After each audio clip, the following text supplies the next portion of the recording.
అట్లాదంటే polling అనేటటువంటిది వాళ్ళకి దగ్గరికి ఉండాలి అన్నది రూల్ కదా. అట్లాంటిది ఇక్కడ 4 కిలోమీటర్లు 5 కిలోమీటర్ల దూరానికి మార్చడం ఏంటి ఓటరు?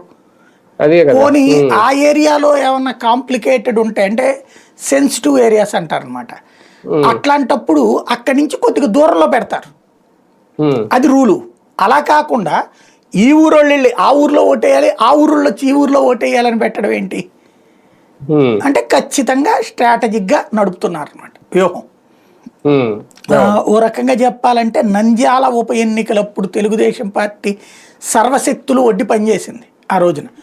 రౌడీ షీటర్లు అందరి మీద రౌడీ షీట్లు ఎత్తేపిస్తామని హామీల దగ్గర నుంచి దాదాపు 1000 మందికి పింఛన్లు ఇవ్వడం దగ్గర నుంచి అనేకం చేశారు. అప్పుడు అప్పట్లో రోడ్లు వేయడం అప్పటికప్పుడు ప్రారంభించి ఇట్లాంటి ఆ రోజుల్లో అట్లా చేస్తే గెలిచింది తెలుగుదేశం పార్టీ. గుర్తుంది కదా, 2017లో అనుకుంటా నంద్యాల ఉప ఎన్నిక జరిగింది. అప్పుడు విజయం సాధించింది తెలుగుదేశం పార్టీ. ఆ తర్వాత మళ్ళీ ఇప్పుడు అంత ప్రతిష్టాత్మక కాకపోతే ఆ టైప్ కాదు. అప్పుడు ఏంటి, జనాలకి పెన్షన్లు ఇవ్వడాలు ఎక్కువ మందికి, లేకపోతే అట్లా రకరకాల బెనిఫిట్స్ చేశారు, డబ్బులు లేకపోతే అన్ని రకాలు కూడా.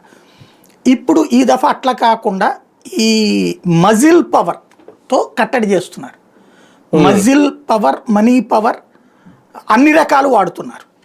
అధికార యంత్రాంగపు వ్యవహారం అంతా ఇక్కడ వాడేసుకుంటున్నారు పూర్తిగా.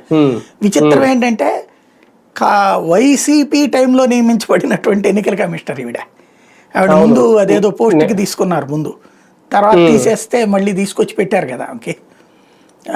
ఫస్ట్ నీలం సాహాని రాష్ట్ర ఎన్నికల